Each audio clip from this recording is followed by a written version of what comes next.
droši vien tagad, kad skaties video, tagad popkorns ir mājaslapā. Šodien pirmdien, šis video droši vien būs trešdienā YouTube. Tā kā tagad vajadzētu popkornam būt mājaslapā. Tā kā mājaslapā var iet un atrast lielopa proteīnu popkornu ar ābolu garšu. Tā mums ir pirmā garša, kas ir palaista tirdzniecībā. Mājaslapā 2 spainīši. 5-litrīgais un 2-litrīgais, tad lielais un ļoti lielais. Liksim veikalos, un kad jau liksim kaut kā veikalos, tad droši vien būs arī mazāki iepakojumi. Bija mūsu uz teistu pārējās popkornu garšas ar mūsu proteīnu. Redzēs, kā viņas garšos. Mums ir avene, kazene, tropiskie augļi un zemene arbūs.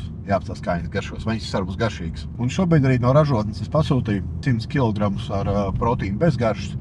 Un te varēs uztaisīt kaut kādus sāļos, tur siera, kaut kādas tādas garšas arī citas. Tā kā proteīnam ir izteikti garšas, nevar uztaisīt sāļos. Jo šī ir daudz cukurs, tāpēc tur ir cukuru glazūra. Principā visām garšām ir cukuru glazūra, uzreiz daudz cukurs. It kā no vienas puses super daudz proteīnas, bet no otras puses nav neko diētiski, vai ne daudz cukurēs. Gribās uztaisīt arī garšu, kur praktiski nav cukurs. Sāļajā garšā nebūs cukurs.